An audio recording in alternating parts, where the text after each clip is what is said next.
So this is level 3 exam and the subject is English. English subject में ये level 3 exam है और जो क्वेश्चन आंसर हम पूछ रहे हैं कुछ पिछले पेपरों में आए हुए हैं और कुछ ऐड किए गए हैं sample. So Haryana teacher eligibility test set 2 part 4 English literature and grammar also. Okay, let's move now. To which university the protagonist of the play Dr. Faustus written by Christopher Marlowe belong to? आप जानते हैं कि doctor Faustus एक play है. William Shakespeare से पहले ही Christopher Marlowe आए थे, तो ब्लैंक वर्स में इन्होंने लिखे प्ले सारे. और ये कहा जाता है कि अगर क्रिस्टोफर मार्लो ना होते तो विलियम शेक्सपियर इतनी सफलता के साथ ब्लैंक वर्स यूज़ ना कर पाते. ब्लैंक वर्स का जो आइडिया था क्रिस्टोफर मार्लो की वजह से उन्हें मिला और फिर जितने भी प्लेज हैं विलियम शेक्सपियर के सारे ब्लैंक वर्स में ही लिखे हुए हैं. और आपको यहाँ पे ये बताना है कि डॉक्टर फॉस्टस में जो प्रोटागोनिस्ट हैं, प्रोटागोनिस्ट आप जानते हैं क्या होते हैं. प्रोटागोनिस्ट जो मेन कैरेक्टर होता है प्ले का उसे प्रोटागोनिस्ट कहते हैं. और प्रोटागोनिस्ट कौन है वो बताना आपको. टू विच यूनिवर्सिटी, यस, किस यूनिवर्सिटी में प्रोटागोनिस्ट पढ़ते थे, आपको यूनिवर्सिटी का नाम बताना है. 4 यहाँ पे यूनिवर्सिटीज़ के नाम हैं, जैसे कैम्ब्रिज यूनिवर्सिटी, ऑक्सफोर्ड या हार्वर्ड या विटनबर्ग. इन 4 यूनिवर्सिटी में से डॉक्टर फॉस्टस का आपको बताना है कि कौन सी यूनिवर्सिटी में वो पढ़ते थे. और आंसर आपको पता होना चाहिए कि आंसर इसका विटनबर्ग यूनिवर्सिटी का जिक्र उस प्ले में आता है. क्लियर, आगे चलते हैं. My friend is very clever and does every work too fast. तो अंडरलाइन वर्ड वेरी है और टू है. आपको बताना है कि ये पहले वाला एडवर्ब है, दूसरे वाला एडजेक्टिव है. कॉम्बिनेशन में दोनों का दिया हुआ है, 4 ऑप्शन दिए हुए. या तो वो एडवर्ब या एडजेक्टिव है. मान लो ये 1 नंबर पे आता है यहाँ पे और ये 2 नंबर पे 2 आता है. तो आपको बताना है कि ये क्या है, एडजेक्टिव है या एडवर्ब है. एडवर्ब या एडवर्ब, दोनों एडवर्ब हैं क्या, या एडजेक्टिव. एक एडजेक्टिव है पहले वाला और दूसरा भी एडजेक्टिव है. तो आपको बता दें ये जो वेरी होता है, वेरी एडवर्ब होता है. एडवर्ब की डेफिनेशन अगर मैं आपको थोड़ा सा एडवर्ब के बारे में बता देता हूँ फिर आगे बढ़ूंगा. ये थोड़ी सी डिटेल मेरे वीडियोस में होती है. Adverb qualifies, number 1 verb. Basically तो वर्ब को क्वालिफाई करने वाले होते हैं, जैसे ही रन्स फास्ट, वह तेज दौड़ता है. दौड़ता कैसे दौड़ता है, तेज, फास्ट. तो ये एडवर्ब हुआ. और दूसरा है adverb can qualify an adjective. Adjective को भी क्वालिफाई कर सकते हैं, मतलब एडजेक्टिव से पहले भी एडवर्ब आ सकता है. जैसे शी इज ब्यूटीफुल, ये तो एडजेक्टिव है, इसमें कोई एडवर्ब नहीं आया. अगर हम यहाँ कोई ऐसा शब्द लगा दें ये ब्यूटीफुल को क्वालिफाई करें, कहेंगे शी इज वेरी ब्यूटीफुल. तो यहाँ ये एडवर्ब हुआ, एडजेक्टिव को क्वालिफाई कर रहा है. और एडवर्ब कैन क्वालिफाई इटसेल्फ, अपने आप को भी क्वालिफाई करता है. जैसे शी रन्स, वह दौड़ती है. एडवर्ब के लिए फास्ट लगा लो, वह तेज दौड़ती है. अगर एक और एडवर्ब लगा दो यहाँ वेरी फास्ट, तो फास्ट को क्वालिफाई वेरी कर रहा है. तो ये एडवर्ब की बात थी. तो पीछे ही चलते हैं हम अभी. तो ये पहले वाला क्लेवर एडजेक्टिव है, तो एडजेक्टिव को क्वालिफाई करने वाला एडवर्ब हुआ. और फास्ट ये भी एडवर्ब है, ठीक है. चलो, फास्ट मैंने तेज, वह दौड़ता है, जैसे वह काम करती है, सारे काम वो तेज करती है. वेरी, टू का मतलब यहाँ वेरी से ही है. वेरी फास्ट कि वो बहुत तेज काम करती है. ओके, तो ये क्या हुए, दोनों एडवर्ब हुए. ये वाला third option is the right choice. Okay, आगे बढ़ते हैं. थोड़ा फास्ट चलेंगे, टाइम कम लगे और समझ जाता है. The child is the father of man. ये जो लाइन है आपको बतानी है किस पोएम में से किसकी है और पोइट कौन है उसके. This very famous line has been taken from Wordsworth की प्रिल्यूड में से ली गई है. प्रिल्यूड उनकी लंबी पोएम है. Wordsworth's my heart leaps up when I behold a rainbow in the sky, या वर्ड्सवर्थ लूसी ग्रे की है, या कीट्स की एंडीमीन. पहली बात, कीट्स की तो लाइन है नहीं, तो 3 ऑप्शन वर्ड्सवर्थ के बने। और लूसी ग्रे में नहीं है, कहीं फिलॉसफी ऐसी नहीं, तो वो सिर्फ लूसी ग्रे के बारे में ही बात करते हैं। पूरी नैरेटिव जो उनकी वर्सेस हैं पोएम में, इसमें लूसी ग्रे में लाइंस हैं, all are dedicated to Lucy Grey. अब रहा my heart leaps up when I behold a rainbow in the sky, यहाँ रेनबो के बारे में। तो प्रिल्यूड ही राइट आंसर है इसका। प्रिल्यूड एक लंबी पोएम थी, उसमें the child is the father of man, मतलब जैसे कहते हैं होनहार बिरबान के हो चीखने पात, तो बच्चे में ही पता लग जाता है गुणों का कि वो एक पुरुष कैसा बनेगा। उसके गुणों का पता हमें बचपन में ही बहुत सी बातों का पता लग जाता है, जो उसके करेक्टरिस्टिक्स होंगे उनका पता लग जाता है। और विच of the following sentences is correct, नीचे वाले सेंटेंसेस में से कौन सा करेक्ट है। She is my cousin sister, they have gone abroad, sheep are grazing in the fields, who doesn't love his country। तो आपको incorrect means wrong, wrong answer देखना है कौन सा है। they have gone abroad, बिल्कुल ठीक है। sheep are grazing, sheeps नहीं होता, sheep का plural sheep ही होता है, जैसे people का होता है, आप s नहीं लगा सकते इसमें, sheeps नहीं होता। बहुत से ऐसे वर्ड्स हैं आपको लर्न कर लेने चाहिए नंबर जेंडर में, तो जो जेंडर है तो अलग से है, बिल्कुल पर्टिकुलर हैं, नंबर हैं तो बड़े अलग से भी यूनिक हैं। तो sheep are grazing, this is also right. और who doesn't love his country, अपने देश से कौन प्यार नहीं करता, रेटरिक है ये क्वेश्चन, तो कजिन और सिस्टर नहीं आएगा। शी इज माई कजिन कहो, शी इज माई सिस्टर कहो, इसमें से एक लगेगा, शी इज माई कजिन या she is my sister. Okay, मतलब आप कहिए she is my cousin, she से ही पता लग जाएगा कि वो लड़की है लड़का है, ही इज माई कजिन या she is my cousin. Name the poet of the poem design, design poem के पोएट का नाम देना है, PB Shelley, John Keats, William Wordsworth या रॉबर्ट फ्रॉस्ट। तो डिजाइन एक ऐसी पोएम है जो किसी जाल के बारे में बताती है, जैसे मकड़ी जाल बुन लेती है और उसमें एक कोई परिंदा फंस जाता है और उसको खा जाती है। तो नेचर का ये डिज़ाइन है। डिज़ाइन यहाँ इंटेंशन का मतलब है यहाँ पे कि प्रकृति ने ये जानबूझ के रचा खेल। जैसे हम कह सकते हैं कि ह्यूमन बीइंग्स को धरती पे जन्म दिया एक मोह माया के जाल में फंसाने के लिए। क्या ये इच्छा से है मोह माया में फंसाना, ईश्वर ने या प्रकृति ने इच्छा से किया ये, या फिर ये एक्सीडेंटल है? तो उसके बारे में पोएम है, तो ये रॉबर्ट फ्रॉस्ट की ही पोएम है। रॉबर्ट फ्रॉस्ट भी विलियम वर्ड्सवर्थ की तरह नेचर के पोइट थे, नेचर के बारे में उन्होंने खूब लिखा, और विलियम वर्ड्सवर्थ का पॉइंट ऑफ व्यू है नेचर के प्रति, that is very kind, nature kind है उनके लिए, परंतु रॉबर्ट फ्रॉस्ट के लिए काइंड नहीं है। कई बार नेचर क्रूअल भी होती है, जब विपदाएं आती है, प्राकृतिक आपदा आती है, तो वो रूप रॉबर्ट फ्रॉस्ट ने पेश किया। Which of the statements are correct, आपको स्टेटमेंट बतानी है कौन सी करेक्ट है। The patriot is written by Robert Browning, patriot Robert Browning की लिखी हुई है। The ode to the west wind is written by John Keats, the ode to the west wind ये किसने लिखी है, जॉन कीट्स ने लिखी है। क्या आपको करेक्ट पे जाना है, ये रॉन्ग हो सकती है। Ode on immortality is written by Milton, John Milton पूरा नाम है इनका। The paradise lost is written by John Donne, सारे ही गलत हो रहे हैं, तो यहाँ पे एक ही स्टेटमेंट सही है। The patriot is written by Robert Browning, और ode to the west wind ये पीबी शैले की लिखी हुई है, ये पीबी शैले की। ऑड ऑन इमोर्टैलिटी ये मिल्टन की नहीं है, ये विलियम वर्ड्सवर्थ की है।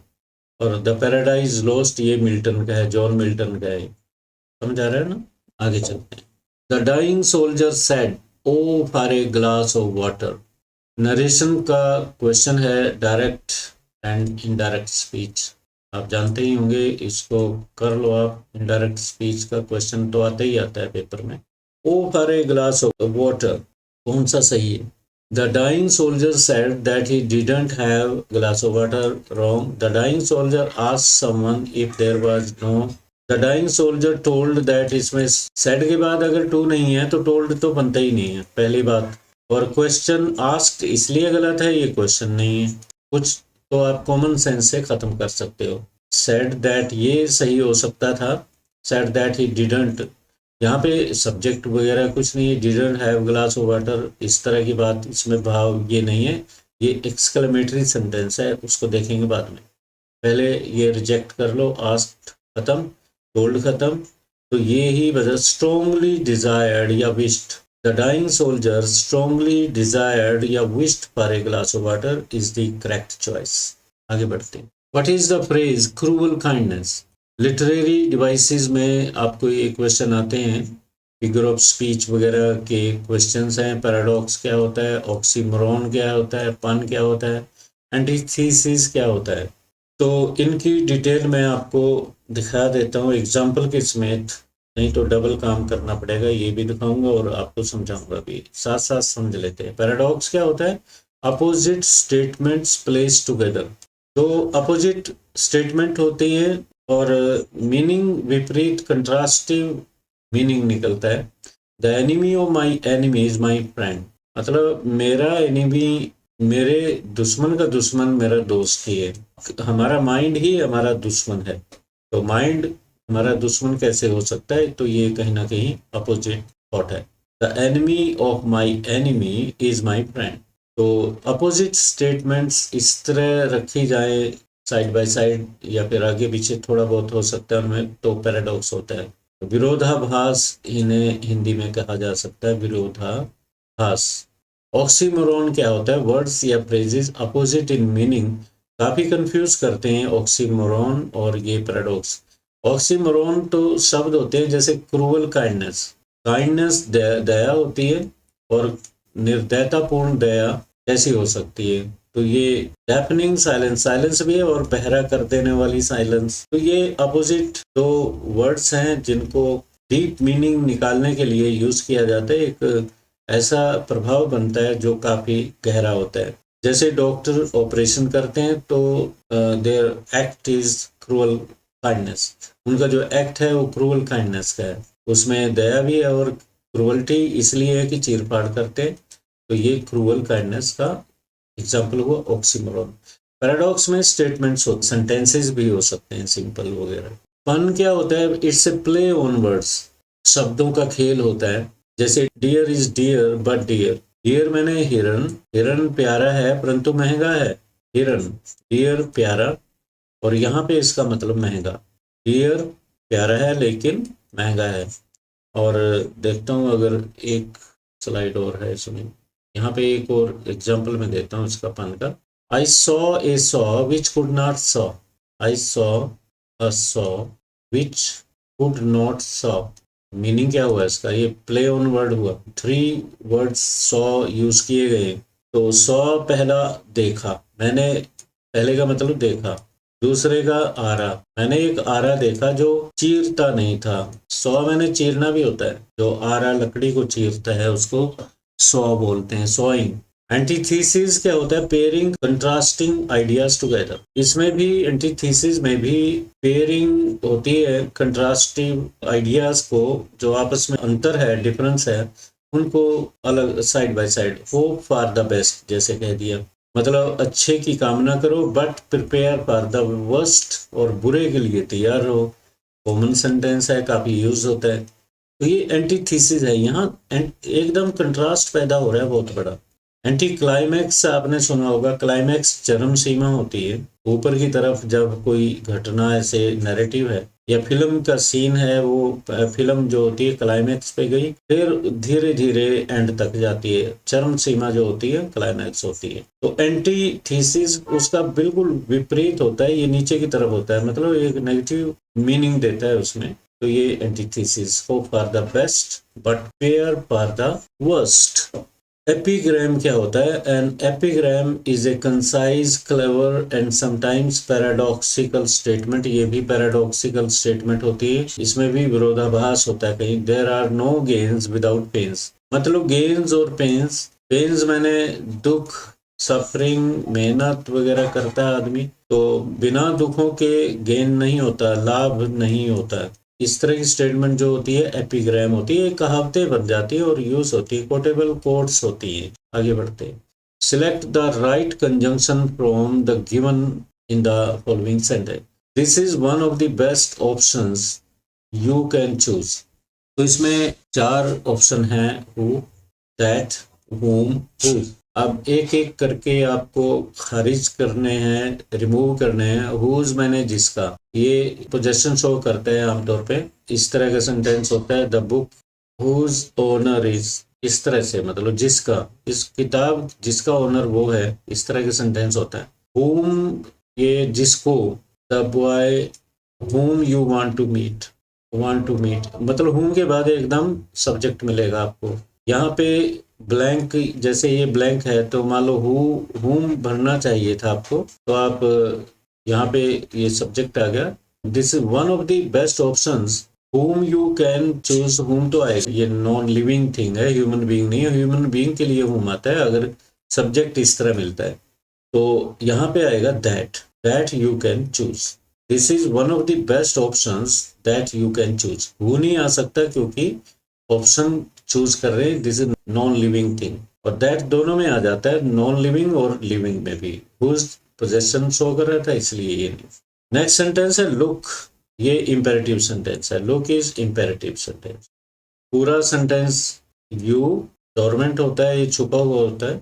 लुक सब्जेक्ट, अगर इंपेरेटिव सेंटेंस में कोई कहे कि सब्जेक्ट क्या होता है, सब्जेक्ट हमेशा यू ही होता है, सामने वाले को ही आप आदेश देते हो। जब भी कोई इस तरह का सेंटेंस मिले आपको, तो आगे जो सेंटेंस आएगा वो इज एम आर वर्बिंग लेता है, मतलब प्रेजेंट कंटिन्यूअस टेंस ही होता है। प्रेजेंट कंटिन्यूअस टेंस ही उसमें यूज करते हैं। कुछ और बातें हैं इसकी मैं आपको बताना चाहूँगा, जैसे लुक, सी, वॉच, वॉच भी हो सकता है, watch the children are dancing. जब आप किसी का ध्यान अपनी तरफ खींचते हो तो इसका मतलब समथिंग इज गोइंग ऑन। आप कहते हो देखो, तो सामने वाला देखता है, क्या देखे, they are dancing, they are running. इस तरह से कुछ ना कुछ एक्शन चल रहा होता है, इस तरह से कुछ ना कुछ एक्शन चल रहा होता है। तो देखो, the children in the streets are dancing, तो are dancing is the right choice. अब पैराग्राफ है, ये +2 की बुक का है, फ्लेमिंगो का लॉस्ट स्प्रिंग का ये पैराग्राफ है। और having no worries and responsibility, जिसे कोई वरी, कोई चिंता नहीं है, कोई जिम्मेवारी नहीं है, वो बेपरवाह टाइप का व्यक्ति ही बेपरवाह, केयर फ्री होता है। ऐसा नहीं है कि उसे पता है चिंता है और वो परवाह नहीं कर रहा, वो गलत है। बेपरवाह, उसे पता ही नहीं होता कि मेरी जिम्मेवारी है। तो this is the right choice. Okay, आगे बढ़ते हैं भाई। कुबला खां किसकी लिखी हुई है? कमला दास की है, जयंत महापात्रा की है, टी.एस. एलियट की, या एस.टी. कुबला खान एक लंबी पोएम है जो एस.टी. कोलरिज ने लिखी है। कहते हैं कि कुबला खां जब इसने लिखी, एस.टी. कोलरिज ने, इसने ड्रीम में ही मोर देन 200 लाइंस लिख दी थी। 200 लाइंस उसने ड्रीम में ही लिख दी थी। बताते हैं कुछ 200 है या कुछ थोड़ा सा फर्क हो सकता है। कहने का मतलब है कुबला खां एक लंबी पोएम है और एस.टी. कोलरिज की लिखी हुई। Don't sit there Rohit, this can be expressed in indirect speech. अब इसको इनडायरेक्ट स्पीच में ले जाना आपको। अब यहाँ पे आपको प्रॉब्लम ये हो सकती है कि यहाँ पे किसने किसको कहा है। तो आप, रोहित ने रोहित को कहा, ये तो गलत हो गया। रोहित, ये रोहित अपने आप को नहीं कहेगा, ठीक है। रोहित को तो कहा है, कोमास के अंदर है, इसका मतलब somebody has question to Rohit. Okay, तो टीचर ने ही कहा होगा, द टीचर अपनी तरफ से अब लगा सकते हो। तो इसके 2 ऑप्शन हो सकते हैं, don't sit, do not plus first form. जब भी आपको नरेशन करना हो तो उसकी टाइप समझिए, ये इंपेरेटिव सेंटेंस है और आप डोंट को एडवाइज नॉट टू में चेंज कर सकते थे, एडवाइज नॉट टू। एक तो ये होता है the teacher advise Rohit not to sit there. The teacher, ये ऑप्शनल है आपके लिए, ये आंसर बन सकता था इसका। The teacher advised Rohit not to sit, कहाँ पे, देयर। परंतु एडवाइज नॉट टू को उसने चेंज कर दिया है। फॉरबेड आप यूज कर सकते हो सेकंड फॉर्म, ये फॉरबेड मैंने मना किया। और जब ये फॉरबेड आता है तो नॉट नहीं आता, बिल्कुल नहीं आता। फॉरबेड मना करना ही होता है। The teacher forbade Rohit to sit there, ये सही आंसर है। आगे चलते हैं। Which part of the sentence has an error, error बतानी है आपको, कौन से पार्ट में एरर है। We had gone to visit Shimla last year when we had our summer vacation. तो लास्ट ईयर ये कीवर्ड है इसका, कौन से टेंस का कीवर्ड, ये सिंपल पास्ट टेंस का कीवर्ड है, सिंपल पास्ट का। और इसके साथ ही ये चार होते हैं। नंबर 1 लास्ट ले लो आप, नंबर 2 आप लो अगो, 10 years ago और 4 years ago, थर्ड ऑप्शन है यस्टरडे, या फोर्थ ऑप्शन इन 2021। तो इस तरह से अगर कोई ये कीवर्ड कहीं पे भी मिले, आप समझ लो कि मैक्सिमम V2 का यूज होता है सेंटेंस में। और पास्ट परफेक्ट जैसे यहाँ हैड दे दिया, this is totally wrong, past perfect नहीं आ सकता, इसमें V2 ही आएगी। एरर बतानी थी वैसे तो, यहाँ पे we went to visit Shimla आना था यहाँ पे। नेक्स्ट में आपको करना क्या है, ये मैं इरेज कर दूँ थोड़ा। All that ends well is well, आपको ये बताना है कि ये सिंपल है, कॉम्प्लेक्स है, या फिर कंपाउंड सेंटेंस है, आपको ये बताना। तो सिंपल, कॉम्प्लेक्स, कंपाउंड सेंटेंस समझने के लिए आपको डिटेल में जाना होगा, मेरे वीडियोस आप देख सकते हैं, परंतु मैं आपको एक आसान सा तरीका बता देता हूँ। तो इनमें दोनों में कंजंक्शन होते हैं, कंजंक्शंस होते हैं, कंजंक्शंस होते हैं, दोनों में होते हैं। सबऑर्डिनेटिंग कंजंक्शन होते हैं और इसमें कोऑर्डिनेटिंग कंजंक्शन होते हैं। अगर आप इनकी लिस्ट लर्न कर लो तो आपको पता लग जाएगा ये कॉम्प्लेक्स है या ये कंपाउंड सेंटेंस है, और ये सिंपल सेंटेंस है। इंपेरेटिव सिंपल की ही फॉर्म है। सिंपल जानने के लिए वन फाइनाइट वर्ब होता है। सिंपल की पहचान ये होती है कि उसमें एक ही फाइनाइट वर्ब होता है। फाइनाइट वर्ब क्या होते हैं ये भी डिटेल आपको जाननी चाहिए, तो बता देते हैं आपको। फाइनाइट वर्ब बताता हूँ, चलो मैं पहले थोड़ा सा 2-3 मिनट फालतू लगेंगे आपके, फिर आगे वहीं आऊँगा मैं। फाइनाइट वर्ब्स मतलब एक फाइनाइट वर्ब हो, इनमें से अगर आपको लगे कि वहाँ था तो सिंपल था। लिस्ट आपको number 1 all auxiliary verbs. Auxiliary क्या होते हैं? Helping verb. जितने भी ऑक्सिलियरी वर्ब्स होते हैं, हेल्पिंग वर्ब्स, वो सारे फाइनाइट होते हैं। जैसे बी टाइप में आते हैं, बी टाइप में 5 आते हैं, इज, एम, आर और वाज पर। डू टाइप में आते हैं, डू, डज, डिड पास्ट होता है इनका, और आते हैं हैज, हैव, हैड और हैड पास्ट है इनका। ठीक, तो ये तो हुए ऑक्सिलियरी वर्ब। नंबर 2 जितने भी मॉडल ऑक्सिलियरी वर्ब्स हैं, model auxiliary verbs can, could, may, might, इसी रिदम में आपको लर्न करने चाहिए, अदरवाइज कंफ्यूजन हो जाता है। मे, माइट, शैल, विल ले लो, should, would, dare, need, used, to लगता है, ought, टू लेता है, और डेयर, नीड, मस्ट ले लो। तो ये सारे मॉडल वर्ब हैं। अगर इनमें से कोई आए तो वो फाइनाइट वर्ब होता है। इसके अतिरिक्त V1 सिंपल प्रेजेंट टेंस में विद और विदाउट एस और ईएस, विद और विदाउट एस या ईएस, और V2 सिंपल पास्ट टेंस में ये फाइनाइट ही होती है। तो लगभग यही होते हैं। और ऊपर वाले वाक्य में देख लो आप क्या था। इसमें देखिए कोई एक फाइनाइट वर्ब है, इसमें एक तो एंड्स, ये वर्ब की पहली फॉर्म है एस के साथ, ये फाइनाइट है, और दूसरा ये फाइनाइट है। 2 फाइनाइट वर्ब हुए, इसका मतलब सिंपल तो ये बिल्कुल नहीं है, या तो कॉम्प्लेक्स है या फिर कंपाउंड है।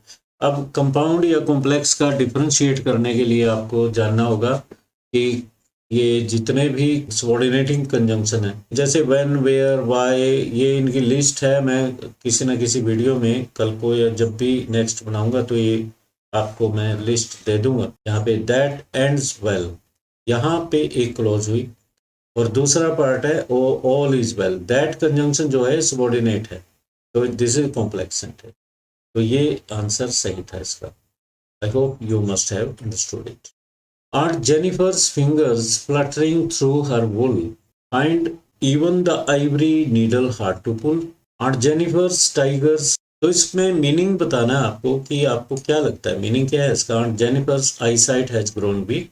या आंट जेनिफर का आई साइट वीक हो गया है, कमज़ोर हो गया है, इसका मतलब ये जो मतलब उसकी जो फिंगर्स हैं फ्लटरिंग थ्रू हर वुल, मतलब हिल रही है, कांप रही है। Find even the ivory needle hard to pull, ivory needle उससे उठ नहीं रहा, खींच नहीं रही, उससे कमजोर हो गई।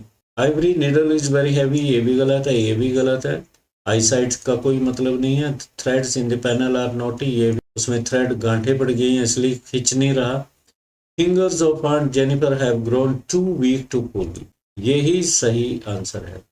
मतलब उसकी फिंगर्स कमजोर हो गई है बुढ़ापे की वजह से। Spot the error in the following sentence, error spot करनी है आपको। After watching the crowd for a few seconds the minister said, let we not be violent and start rampaging in the town. Let we not be violent, okay. तो error सीधे point पे आता हूँ। Latus होता है, late के बाद ये आ सकता है लेटस, या आप ऐसे भी कह सकते हो शॉर्ट में से लेट्स कॉन्ट्रैक्शन में कह सकते हो। तो अस जो होता है, जो प्रोनाउन वगैरह होते हैं, नाउन के केस होते हैं सब्जेक्टिव ऑब्जेक्टिव और पॉजेसिव केस होते हैं ना, जैसे तो ये अस हमें ऑब्जेक्टिव केस ही यहाँ यूज होता है। वी नहीं आएगा, लेट वी, लेट आई नहीं होता, लेट ही नहीं होता, लेट आई नहीं होता, लेट वी नहीं होता, लेट यू नहीं होता, राइट। तो लेट हिम, लेट मी, इस तरह आप यूज करते हो। Let's go head. I saw her come down the stairs, आपको बताना है कि जो अंडरलाइन पार्ट है ये क्या है ग्रामर में। तो मेन वर्ब आपका सॉ है, this is main verb, right. और मेन वर्ब से आगे जो भी आते हैं नॉन फाइनाइट फॉर्म ही आती है उसके बाद, प्लस नॉन फाइनाइट फॉर्म। तो फाइनाइट है या जिरेंडियल है या बेयर इन्फिनेटिव है या ऑक्सिलरी है। मेन वर्ब ये फाइनाइट फॉर्म थी, ये तो सौ का है। आपको कम का देना है। जिरेंडियल फॉर्म आईएनजी में होती है, ये नहीं है। बेयर इन्फिनेटिव बिल्कुल बिना टू का ही होता है, बिना टू के। वो फर्स्ट फॉर्म जो होती है बिना टू के, ये बेयर इन्फिनेटिव। इन्फिनेटिव दो तरह का होता है, एक होता है with two, means two plus V1, और ये दूसरा होता है प्लेन या फिर बेयर इन्फिनेटिव इसे कहते हैं। V1 विदाउट टू, बिना टू का V1। तो यहाँ पे बेयर इन्फिनेटिव है। ऑक्सिलरी वर्ब तो is am are was verb वगैरह होते हैं, ये नहीं है। There was none but wept, काफ़ी अच्छा है, ये इंपॉर्टेंट है ये बट वेप्ट वाला। आप कंफ्यूज करने के लिए इस तरह के सेंटेंस कॉम्पिटिशन्स में आते रहते हैं। बट वेप्ट आपको बतानी है कि ये क्लॉज है क्या कोई। There was none but wept, but wept का पूरा रूप है हु। वेप्ट ये पास्ट है, सिंपल पास्ट है, तो डिड में टूटेगा, हु डिड नॉट वीप, ये फुल फॉर्म है इसकी। तो सेंटेंस बना there was none who did not weep. Who वाली क्लॉज क्या होती है, एडजेक्टिवल क्लॉज होती है। एडजेक्टिवल को रिलेटिव भी बोलते हैं, रिलेटिव क्लॉज। तो ये पहला आंसर ही कोऑर्डिनेटिंग नहीं है, एडवर्बियल क्लॉज नहीं है। Fill in the blank any one of the options that you see as correct given below the sentence। It's high time वाला बहुत ही कंफ्यूजिंग और कई बार पेपर में आ जाता है, इट इज़ हाई टाइम, और मीनिंग इसका बड़ा अलग सा है। इट इज़ हाई टाइम और ये V2 लेता है, ध्यान रखें। ये वाला सही ऑप्शन है इसका। स्टार्टेड बता देता हूँ क्या मीनिंग है। It is high time they started some business, यह उनके लिए ये सही वक्त है कि वो अपना बिजनेस शुरू करें, और शुड का मतलब देता है it's high time that they should start their business. अगर आपको इट इज हाई टाइम लेना है तो ये आप सेकंड फॉर्म लगानी पड़ेगी। ऐसे ही बेटर है, हैड बेटर, हैड बेटर कहीं पे भी आए तो V1 ही लेता है ये। You had better go home now, तो यू हैड बेटर क्या है इसका मतलब, तुम्हारे लिए अच्छा है, तुम्हारे लिए अच्छा है कि आप अपने घर चले जाओ। और जबकि हैड को देख के लगता है तुम्हारे लिए अच्छा था, नो, प्रेजेंट में ये तुम्हारे लिए अच्छा है कि चले जाओ, you had better go now. तो इस तरह से ये थोड़ा अलग सा है। एक दो क्वेश्चन और है, 20 तक हैं, दो question remain. Malaria has spread in some of the slum areas of the town. तो हैज स्प्रेड, आपको इसकी जगह ईडियम यूज करना पड़े तो क्या करोगे, ब्रोक आउट। हैज लगाओगे तो ब्रोकन आउट कर लोगे आप। ब्रोकन आउट, फूट पड़ना मतलब फैल जाना, फूट पड़ना फैल जाना, ये मतलब देता है। Malaria has broken out in some of the slum areas of the town. तो broken up, broken in, broken off का भी आप देख लेते हैं मीनिंग। आप इनको थोड़ा सा एग्जांपल्स में दिखा देता हूँ। Breakup used about events that involve a group of people to end or finish. कोई मीटिंग वगैरह फिनिश होती है तो ब्रेकअप होता है। The meeting has broken up. Breakout वही हो गया युद्ध, आग आदि का भड़कना या फैल जाना, कोई बीमारी। Break in to enter a building by force, forcefully enter कर जाना, जैसे कोई चोरी करता है। Broke in to the house, the thief broke in to the house yesterday. Break off करना, सडन स्टॉप डूइंग और सिंक, अचानक ही रुक जाना कहते कहते ब्रोक ऑफ। किसी इमोशंस की वजह से कई बार रुकावट आ जाती है, मन उदास हो जाता है, तब भी आदमी ब्रेक ऑफ कर जाता है। In the poem A Thing of Beauty by John Keats, the underlined phrase in the line of all noble nature of the gloomy days of all the unhealthy and over darkened ways means, ये poem है +2 में है, flamingo book में है। तो over darken veg का मतलब देना आपको मिस्टीरियस। डार्कन से ही आप अंदाजा लगा सकते हो रहस्य से पूर्ण, रहस्यपूर्ण। ईश्वर के जो तरीके होते हैं रहस्यपूर्ण होते हैं। ओवर डार्कनेस का मतलब नहीं है, ओवर बिजी का मतलब नहीं, the ways which are full of evil नहीं है। ईश्वर के मिस्टीरियस होते हैं वेज, जिनका पता नहीं होता कि कल को क्या हो जाए किसी के साथ। लास्ट क्वेश्चन लेके चलते हैं बच्चों। Which one of the following sentences is correct? Being the weather fine, we would go on a picnic. अगर मौसम अच्छा रहा तो हम पिकनिक पे जाएंगे। It being the weather fine, we would go on a picnic. The weather being fine, we would go on a picnic. The weather be fine, ये भी गलत है, ये भी गलत है, ये भी गलत। The weather being fine, this is the right choice. Correct sentence. She didn't complete her task yet. इसमें कीवर्ड है yet. Yet जहां पे भी आ जाए येट के साथ ही और भी है। रिसेंटली, लेटली, एवर, नेवर, सो फार, अब तक होता है इसका मतलब, और ऑलरेडी भी आ जाता है। तो ये सारे प्रेजेंट परफेक्ट टेंस के ही है। प्रेजेंट परफेक्ट में हैज हैव और थर्ड फॉर्म आती है, बस ये समझ लो, आगे सारा समझ आ जाएगा। तो येट इसमें है तो आपको यहाँ देखना कि हैज हैव थर्ड फॉर्म आनी चाहिए। हैज नॉट कंप्लीटेड ये बिल्कुल सही है। इज नहीं आएगा, वाज नहीं आएगा, डिड नहीं आएगा। अगर आप ये कीवर्ड रट लो, ये हैज है प्लस V3 के। Having entered the hall I took my seat, the underline words are, ये हैविंग एंटर्ड क्या है? प्लेन इन्फिनेटिव है। प्लेन इन्फिनेटिव तो V1 होता है बिना टू का, बिना टू का। जिरंड ING फॉर्म होती है, जैसे swimming is a good habit. और पास्ट पार्टिसिपल क्या होता है? ये वो की थर्ड फॉर्म होती है। पास्ट पार्टिसिपल थर्ड फॉर्म होती है, ये V3 होती है। परफेक्ट पार्टिसिपल क्या होती है? हैविंग प्लस V3 होती है। अब ये देख लो, क्लियर हो गया आपको, दिस इज परफेक्ट पार्टिसिपल। तो ये बता दिया मैंने। प्लेन इन्फिनेटिव ये बिना टू का, टू वाला होता है इन्फिनेटिव विद टू लिखा जाता है आमतौर पे। Choose the correct option from the given for the blank in the sentence below. If you had followed my advice, you such a loss in business would not suffer. यहाँ पे keyword ये है had plus V3। अगर आपको if में had plus V3 मिले तो आगे स्ट्रक्चर में would have plus V3 ही आता है। हालांकि should have वगैरह भी आ सकते हैं, would have plus V3 तो पक्का ही है। मतलब have plus V3 तो होगा ही होगा। यहाँ ऑप्शन कई बार should have, माइट हैव वगैरह वगैरह हो जाते हैं। तो इसमें देखिए would have plus third form, would not have suffered, this is the right. ये नहीं है, हैव कहीं पे भी नहीं है इनमें, तो हैव प्लस थर्ड फॉर्म होना जरूरी था। I will be Mary Quant, Sophie said. Which figure of speech has been used in the underline line? Metaphor, simile, pun या हाइपरबोल, क्या यूज किया गया इसमें? आई विल बी लाइक, इसमें अगर लाइक वर्ड यूज होता है तो ये क्या होता है? ये हमेशा सिमिली होती है। लाइक सिमिली होती है। जैसे माई लव इज लाइक ये रेड रेड रोज, ये पोएम भी है। तो यहाँ पे लाइक वर्ड यूज किया गया। मेरा प्यार एक रेड रोज की तरह है की भांति जब आप यूज करते हो सिमिली होती है। अगर आप ये कहो ही इज ए लॉयन, वह एक शेर है, ही इज अ लॉयन, वह शेर है, मतलब आपने लाइकनेस नहीं की, यहाँ पे शेर ही बना दिया, तो ये मेटाफर होता है। फन क्या होता है, प्ले ऑन द वर्ड, ये ऊपर भी आया था, I saw a saw which could not saw.